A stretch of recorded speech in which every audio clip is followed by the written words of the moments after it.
Hello, this is George Passy from Verdontis. I'd like to welcome everybody for joining our webinar today to talk about the evolution of material master data management in the MDM space. And what's that mean? So that's the focus of our webinar today, and that's what we'll be talking about.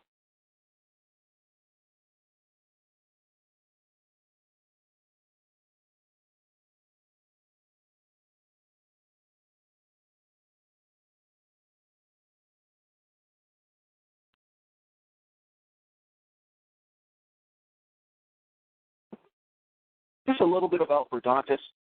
Verdontis has been in the material master data management space for over 12 years. What makes us a little different than some of the other master data management companies out there is, number one, we focus primarily in on materials, both direct and indirect, as well as the services data domain. So we're very niche focused in that way. And from the foundation of the company, we really came to market with the notion that we were going to deliver services through the most advanced automated technologies we could develop. And so, as opposed to many of the other MDM vendors out there, we're not leading with just trying to sell software and our services are a drag along. The services component is what we formed the company around. So that's just a little bit about Verdontis. A little bit about me. I've been in the material master data management space for over 15 years.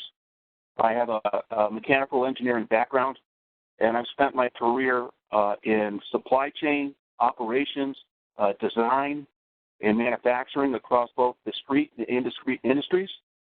So I have a pretty wide range of knowledge across some of the efficiencies to be gained in these areas. What we're going to talk about today is really the first level step. What do we mean when we say master data management? So we'll introduce both the cleansing and governance components of that. And then some of the learnings that we've had over the last 12 years about, what makes a good next generation solution. MDM's been around for a while, and I'll talk about what some of those changes have been in the industry. And then I'll sum up with a client case study and a summary on Verdontis and open it up to questions. Feel free to ask questions via the comment section throughout the presentation. And also, we'll have a few polls that we're going to hit as we go through the presentation that will take 30-second timeout to hopefully get some responses from you folks. So let's talk about what is material master data.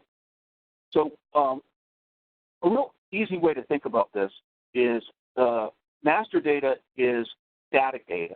It's the what things are description of a component. So in the material world, that's, for a motor, that's horsepower, frame type, RPM, voltage, is it explosion proof, et cetera.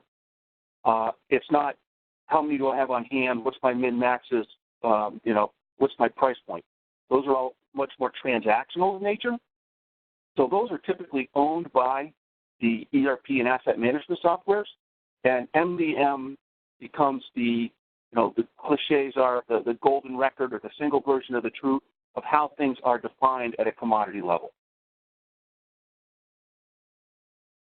With regards to services, they're a different animal, whereas in materials, generally you will have more attribution to define what that thing is functionally. In services, that's not necessarily true. An example of that would be, say I'm a utility and I have trenching services, and I'm across 6 different states, and I need a trenching service for one particular location. Well, I just need to know who my preferred trenching service provider is, and then I can contact them for a custom quote. I don't need to know the size of the ditch, the trench they last dug for me. So that would be, a misleading parametric information because your trench is probably going to be a different size. So it's really about region and preferred supplier in that case. And the other things that make it a tricky area is, I have clients who will have the same assets on leased and procured assets, and they're procuring services to either maintain them or overhaul them or what have you. But they cost account for them differently based on the fact that they're procured and or rented, but yet it's the same service. They struggle oftentimes in that one scenario of getting a unified view of their spend on services around a particular type of service for a particular asset. And so that's something that by creating a unified granular view of your services across the enterprise, that allows you to reconcile those kinds of cost savings opportunities. So, most master data management projects break down into two areas. The first is the data cleansing piece, the getting it clean piece, as we like to say. That's our harmonized platform. That's where we get the data clean. And the other area is, how do I keep it clean going forward? And that's the ongoing data governance. In our case, that's our integrity platform. And that's how you keep the data going forward. So the get it clean piece, the harmonized platform piece, that's where you standardize, you normalize, you attribute, you rationalize, you translate, and you enrich your data into a unified enterprise standard. And allows you to get that visibility to make actionable decisions and allows people to find parts more easily. The keep it clean piece is how you make sure that when you do, in fact, have a new material that's not a duplicate in the database, and you do need to request it, that at least the minimum critical attributes are being specified. They're being specified in the right nomenclatures and units of measure, and that things like commodity codes, material codes can be assigned automatically. So that's an intelligent part of the governance to make it easy and reduce any kind of fat fingering. So MDM is nothing new. I mean, the whole golden version of the truth, single record, I mean, that notion has been around for at least 20 years. But in the beginning, there wasn't any way to elegantly automate it. So what you had was you had body shops, basically, that would manually process the data, either outsourced or insourced.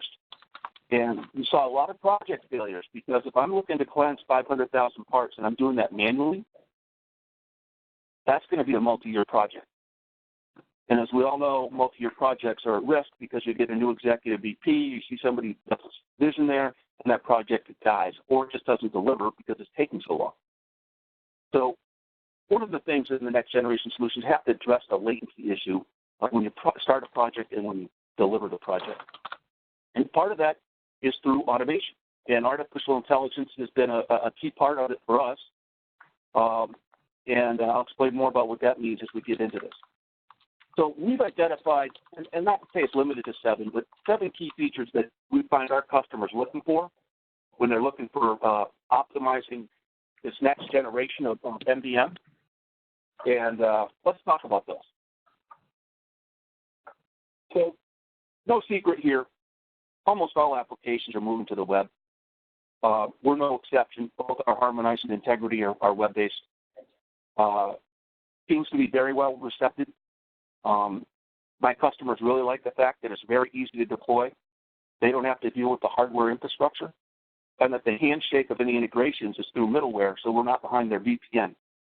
So it makes a very quick and low-impact implementation, as well as very cost-effective and scalable. So we really see that this is going to just be taken off more and more. You're seeing ERP systems on a hosted model, all kinds of applications that are in the hosted environment.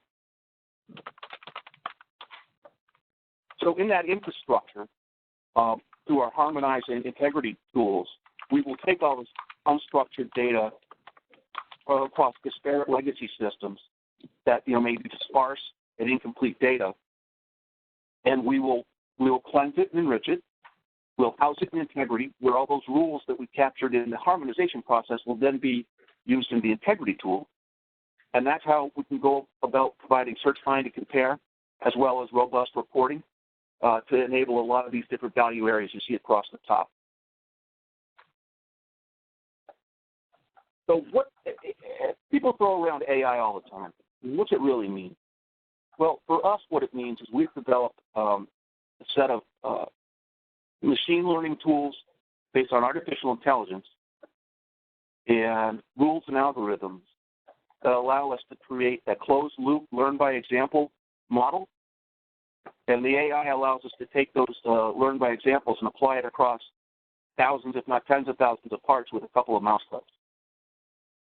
So what's that mean? That means the more data you run through it, the smarter it gets. And the smarter it gets means the less configuration it requires to run your data, which means time to value. And time to value and accuracy at a reasonable cost. So it's one of the ways in which we've helped battle the time crunch on delivering this data. We routinely do 1 million materials in well under a year, and that's the power of the scalability of our AI and automated technologies. And we find it gives us great accuracy. That the more data we run through it, the smarter it gets. To date, we've run over 100 million materials through it, and therefore it's already pre-configured largely for most of your commercial off-the-shelf materials and MRO that you will see. And it gives us a high degree of accuracy. Our average accuracy rate across the 100 million parts we delivered is about 98%. And we will deliver against an SLA to 95%. So we have great confidence in our subject matter experts and our tools. The third area is workflow. Workflow, I don't think gets enough press, because a robust workflow that's configured correctly can greatly streamline the process, as well as give you full auditability on who touched what, when, and what they did to it. It helps people prioritize on the task at hand, and allows you to, segment different commodities by different SMEs to be able to work on the data in a very controlled fashion, as well as from a governance perspective. It can greatly streamline the new materials release process. So I had a client who went from an average of 3 days to an average of 3 to 5 hours on new material request approvals. And while maintaining adherence to their data dictionaries, the data will not degrade over time. So one of the great things about that is the end user, the requester, gets a dashboard that will show them exactly where in the request process their material is. And that's actually turned into a big value area that I didn't see coming, because many of my clients who had prolonged the new material release processes that didn't give visibility to the requester, what would the requester do? Requested that same material again because he hadn't heard anything in 3 to 5 days, or she hadn't heard anything in 3 to 5 days.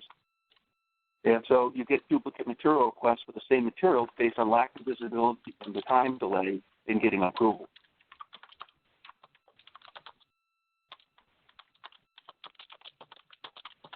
So within the harmonized platform, we have a very structured multi-step process by which we process your data, and it's all governed by workflow, which allows us to partition it out based on our SME's unique areas of expertise.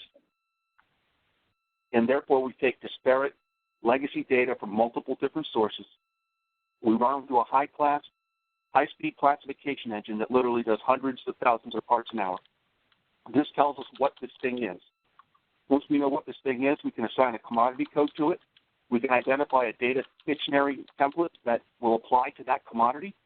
And once we know that, we can invoke our auto-spec tool, which has the AI and machine learnings based on that specific commodity template. Well, we can assign that section of the auto-spec code to what AutoClass identifies as the target data dictionary. And it will then disassemble the legacy description into the data dictionary. From there, we'll recognize there'll be missing attributes. Oftentimes, our clients have sparse legacy data and they want additional critical attributes for more robust search and description generation.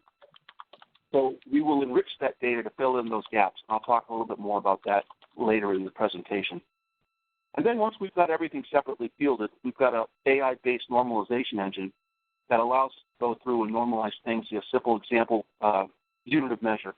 I want double tick mark instead of IN for all my units of measure. And it can go in there and quite frankly, in a couple of mouse clicks, change tens of thousands of records to reflect that standardized unit of measure. So it's again, a force multiplier that allows us to treat vast sums of data very quickly. So here's our first poll question. If you wouldn't mind taking a few seconds here to kind of identify the challenges that you see in the data cleansing space. And by the way, C, non-source enrichment means building out sparse descriptions from third-party data of websites from suppliers, manufacturers, documents, et cetera.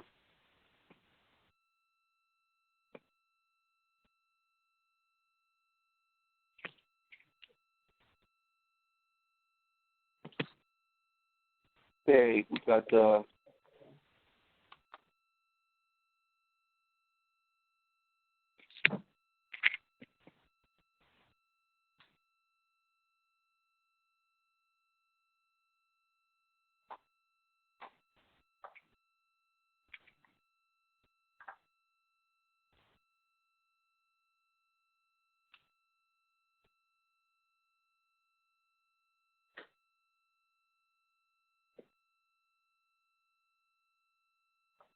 okay.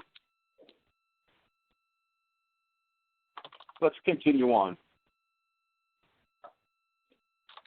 So workflow within integrity, this is the ongoing data governance piece, is foundational to streamlining the new material creation process. So in the material master data management space, again, this is the what it is definition for the enterprise. And the integrity tool will make sure that, A, you can't request a duplicate material that's already in the database. It will actually suggest post-tos to see if there's something that might suit your functional requirement.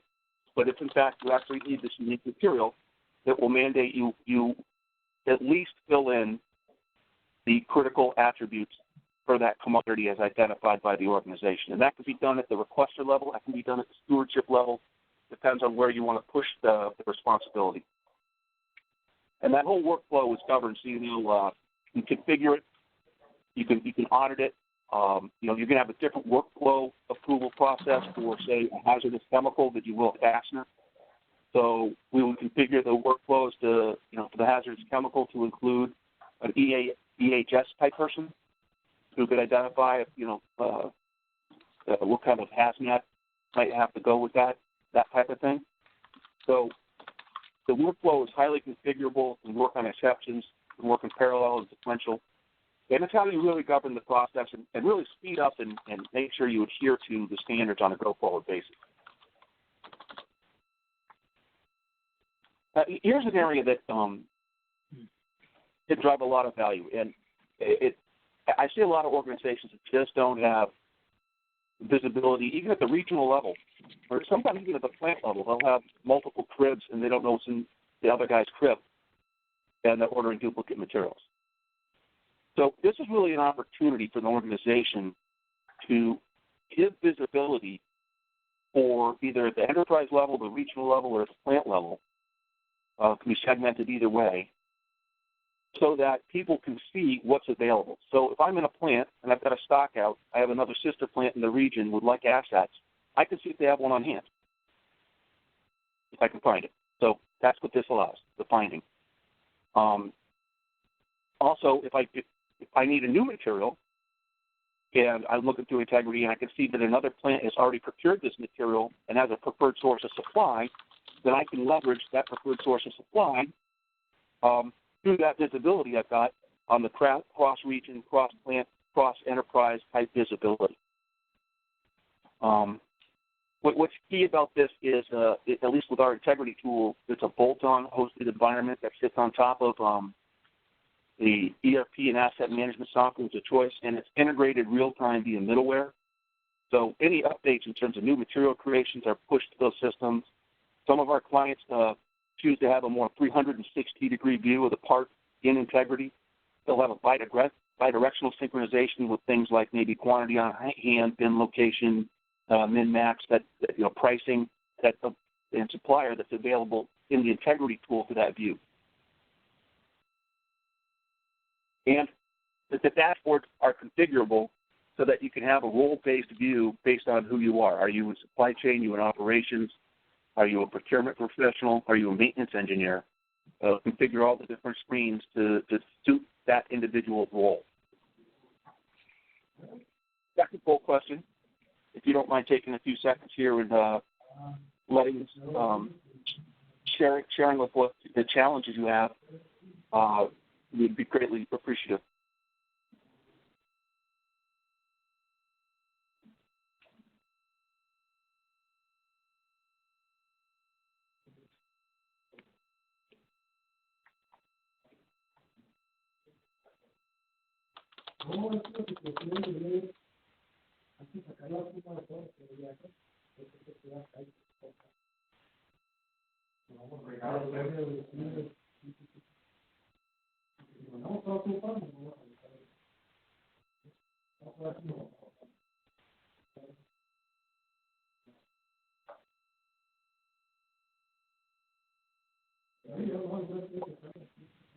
Okay, let's get started again.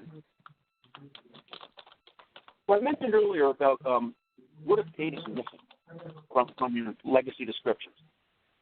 And some people grasp onto the notion that, well, people are out there telling me they have reference databases, they'll cross-reference my supplier and manufacturer number, and from the reference databases that they've maintained, they'll be able to enrich my data. And I've heard that in the industry.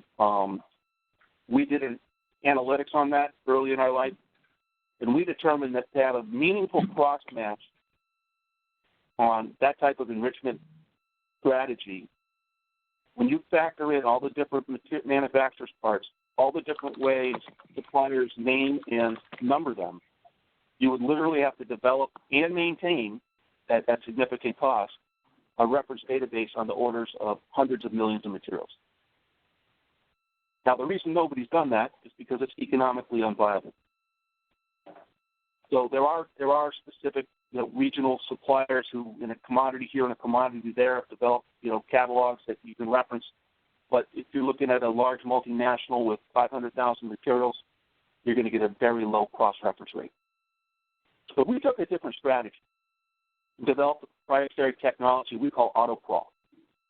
Now, AutoCrawl is a web spidering and searchable document spidering technology that, with a valid manufacturer or supplier name and number, will go out and integrate, and will go out and search various manufacturer and supplier's website to source missing attribution to give a more robust description. So it's highly automated, and it makes this customization of aggregation easy, fast for us. We then QA the results and add them to the critical and other attributes as suitable.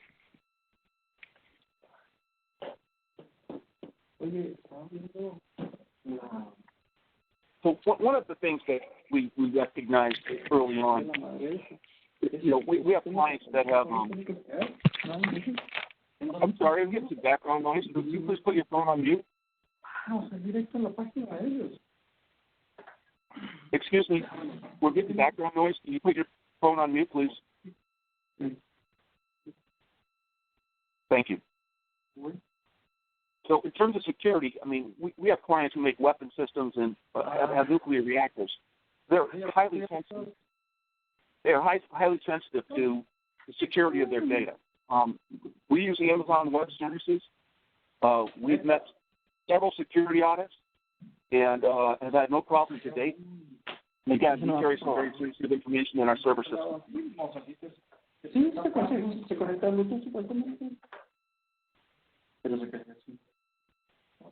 But one of the critical things I think that material master data management brings to. Excuse me, can you please mute your line? Rewind, can you mute their line?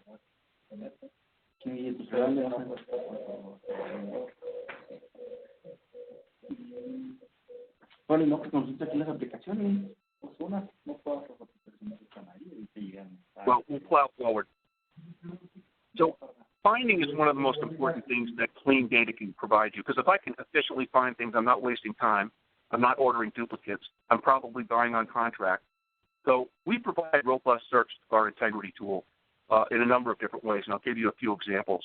One, by normalizing all the manufacturer information across the enterprise, we give you the ability to unify data silos to be able to see, what you're buying from manufacturers across the enterprise. Second area that we did is we really like the Google-type search capability. People can misspell things, freeform text, and still get results based on the AI and the rules we have in the background. So, it allows people to take a text-based broad swipe at their search and then further fine-tune it through attributes and classification drill down. And so you can further filter your results until you get down to what you need. But it's a great way to get started. Secondly, we have a full class structure with separately fielded attributes against each material. This allows you to do drill down based on noun modifier and attribute to be able to narrow down in onto what you're looking for, as opposed to doing more of a free-form text type search. Well, you can again just keep filtering in results until you get what you want. Next poll question. If you wouldn't mind taking a few seconds to kind of highlight the number one capability you would expect in advanced material master data management.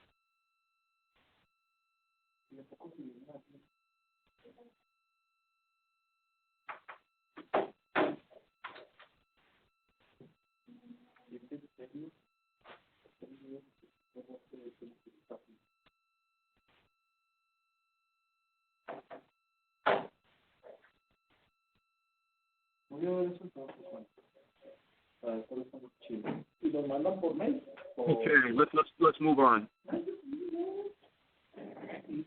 So one of the things I wanted to illustrate is what's the value in this thing for doing MDM or material? Because of course that's what every executive's going to ask. Why would I want to do this?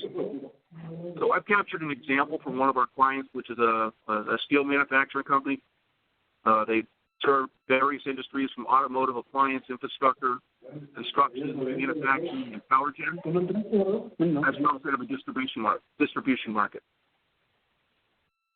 So their starting point was that they were putting in a new procurement system, and they were looking to cleanse their data because they realized that was going to be a linchpin into the success of their new procurement system. So,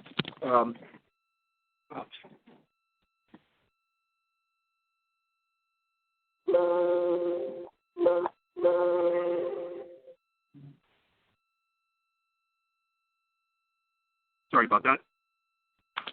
So they knew they had a lack of visibility into their materials from purchased supply parts. That was their focus, really, just not in the engineer componentry, but the purchased parts.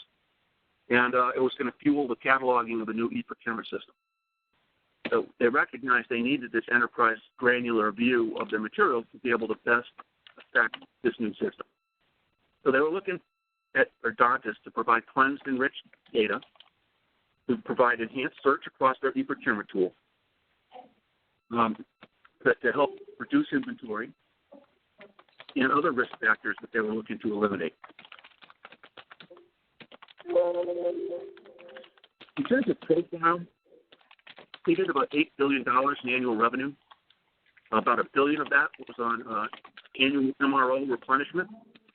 That they carried, on average, $400 million in inventory. So the first thing they did is they smashed together all their different systems of data, and they readily got rid of 25,000 items that were just either obsolete or whatever other criteria they used to reduce that number. And then we harmonized the data. So we ran it through the full cleansing, enrichment, and translation process. And post-cleaning, by identification of duplicate and similar parts, we were able to reduce that down to 340,000 unique items. And again, that reflected a 15% reduction in total SKUs and 10% identification of duplicates.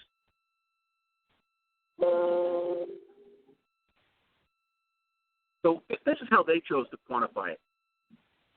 So they started with the carrying cost reductions. They opted not to factor in overhead, which can often be a pretty big number, but they just went with the cost of capital. So the way they figured it is with $400 million in inventory, I'm reducing 10% of that through burn down, and that's going to be $40 million in duplicate inventory value that I'm not carrying. And so that's $1.7 million that I'll save just in that one bucket area year over year.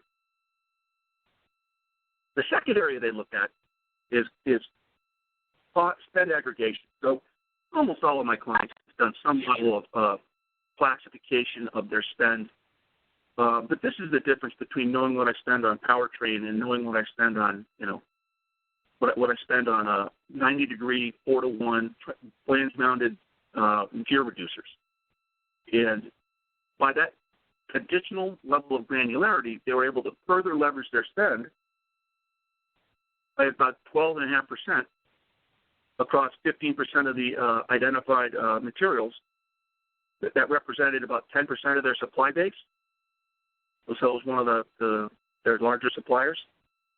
And that came out to $150 million in addressable spend, which translates into about an $18 million savings. So that's like taking the strategic sourcing angle and, getting a much more granular view on what I spend. I mean, do I have 5, 50, 100 horsepower motors that are all very similar? What if I could consolidate that?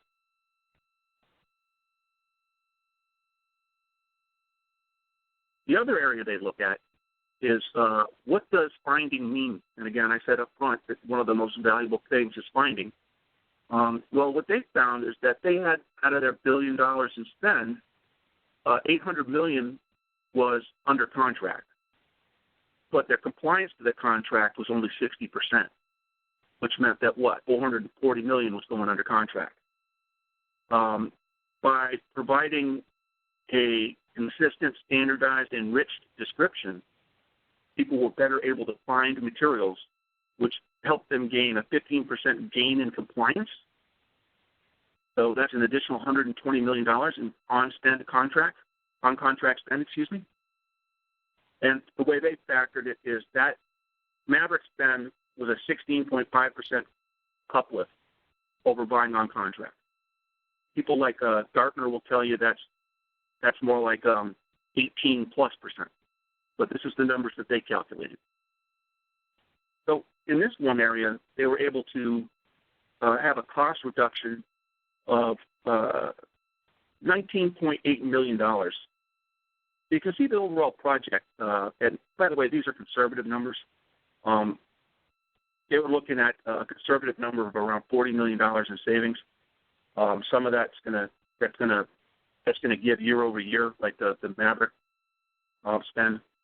More I get on contract, that's more I'm not spending next year. So that's not just a one-time necessarily.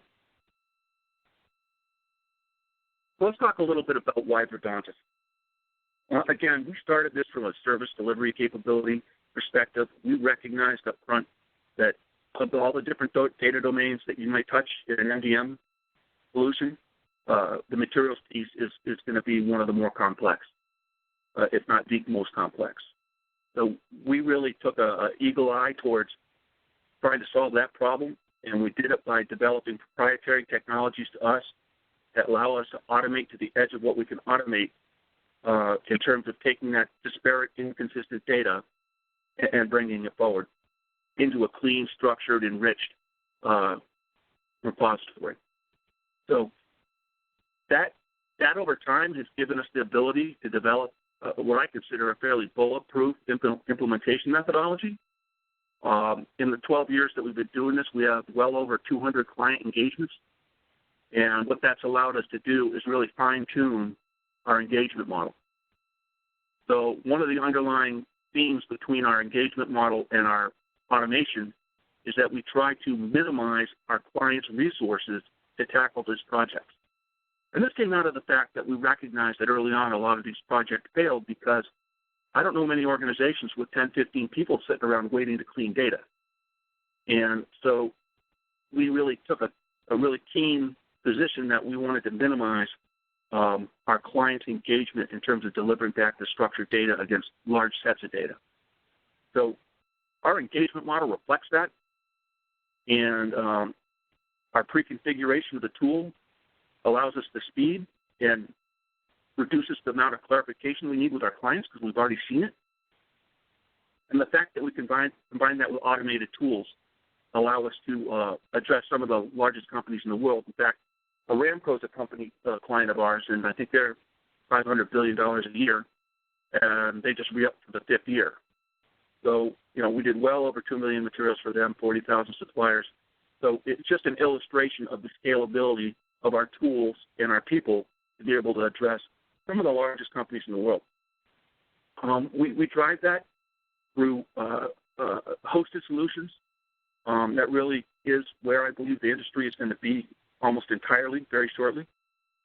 We are agnostic to the different types of ERP systems out there, or MRP platforms, EAM platforms, and that we integrate our integrity governance tool through a middleware program. So as long as that target system is middleware compatible, we have no problems. And from a harmonization perspective, data cleansing, there is no integration required there. That's a batch in, batch out type process where we format the output file to be in the load configuration that your IT group tells us or load into the system of choice.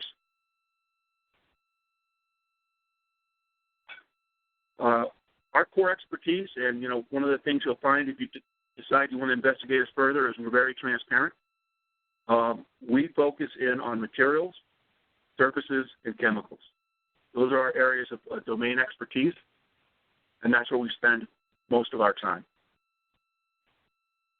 One thing that we've been asked to do for several of our international clients is they were having trouble defining their harmonized tariff schedule codes and ECNs because they didn't have granular enough descriptions of their data. HTSs require fairly granular attribution of your materials to be able to get the right code. For instance, the code will change based on, say, the size of a bearing.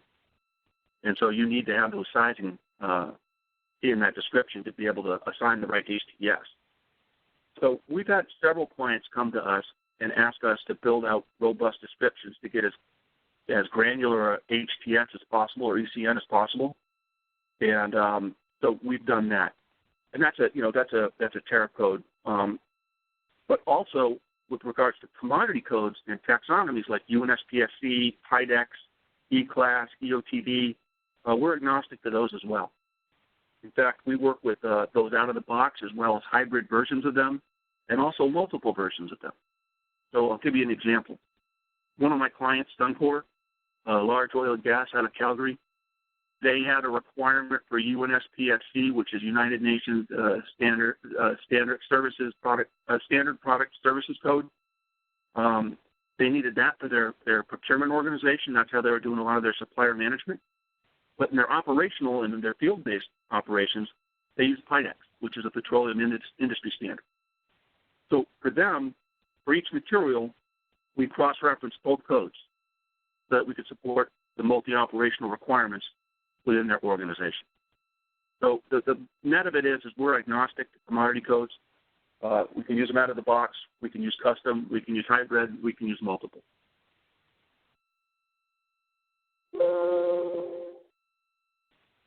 So a little bit about our customer base. We actually fall into about 7 different industrial verticals, but these 5 are our big ones. We do a lot in energy, utilities, natural resources, manufacturing, and food processing. That's where we spend most of our time. And again, one of the things you'll see that's in common with these clients is they are large, asset-intensive manufacturing organizations. So, once you get over 70, 80,000 materials, all of a sudden you got yourself something bigger than a bread box. And it's tough to manage with just manpower, right? Throwing bodies at that becomes very expensive very quickly. So that's really where we come in, is to provide, we don't tie up your resources. We're economic compared to the alternatives. We're highest speed at high accuracy. So that's one of the things that these clients have recognized. So we have clients that range from people like McKee Foods, who was a small snack cake manufacturer with about 80,000 parts, up to we supported the Tartan project at Cargill, which was 10 million materials. So we have a wide range of flexibility, but we really find our value spot is really once you get much over 70,000 materials, that's where it really kicks in. So that's the net of my presentation. What I'd like to do is open it up to questions and see if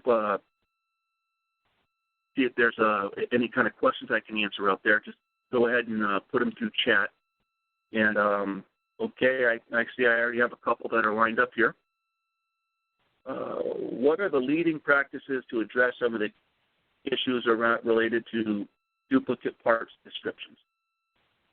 Well, we recognize that many companies, for one reason or another, either lack of governance, acquisition, siloed business units, have a lot of duplicate parts, and that's typically something they want to weed out as one of the initial value propositions. So we've built into our harmonization platform the ability to identify duplicates in 3 different ways based on manufacturer number, or supplier name and number, as well as fit, form, and function equivalent duplicates. And we publish these as a standard part of our data processing and provide them back to our clients for vetting. So we give them a roadmap of where to start their deduplication process. And, yeah, that's built into our process. Okay, here's another one. Does Verdontis provide assistance post-master data cleansing on ERP projects? Well, that would be the keep it clean piece, for the organic release of new materials. That's what our integrity tool would do. But we also have clients who grow by acquisition. So they'll be tasked with, all of a sudden, I've got to onboard 100,000 materials. And, yeah, we can rapidly re-engage our harmonized team to go through and standardize that new set of data against their existing standard and then set it all up into one item master. We do that fairly regularly. In fact, 3 primary drivers for our business are: 1, process improvement. I want to reduce inventory. I want to get more spend on contract. I want a more granular review of my spend. I want more operational efficiency for people finding things, those types of things. The second area we see is ERP consolidations and upgrades. That's a key time to go forward with good data in your new system. And the other is acquisitions. I made a promise to my shareholders that I'm going to save X amount of dollars, and one of those areas is going to be from supply chain rationalization and parts rationalization. So we see acquisitions as another big driver. Okay, next question. Okay, questions about cross-plant visibility and real-time integration. Yeah, I think we talked a little bit about that earlier, but yeah, basically that's the ability for an organization to control who sees what, right? If I'm in a region and I want to have a regional view to my sister plants and what they have for supply chain, supply base and parts on hand, then I can make that available to them just by permissions in the integrity tool. And the integration, again, is middleware real-time, internet real-time. The latency is usually about 5 seconds. And I hope that answers the question.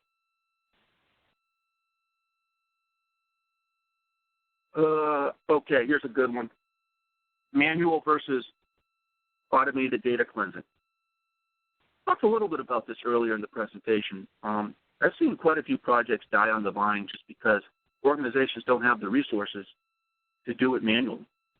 And it takes so long that it just becomes a lost leader and the project drops off. That happens quite frequently. The other thing with internal manual data cleansing is it's error prone. And therefore your QA is going to be a lot more intensive to get the same quality result as you would through an automated process. Thirdly, comes to mind is that it takes a long time. And these projects are strike while the iron's hot. So got to get your data done. And automation typically will do it in a much quicker period of time than you could do with your own resources. So those are some of my quick answers to those. See if we have any other questions.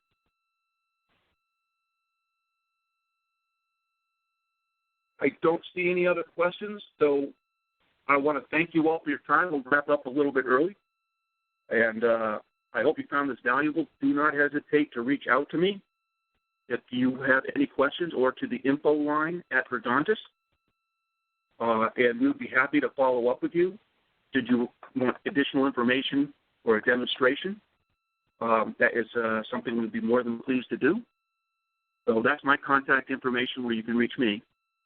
I prefer mobile, quite frankly.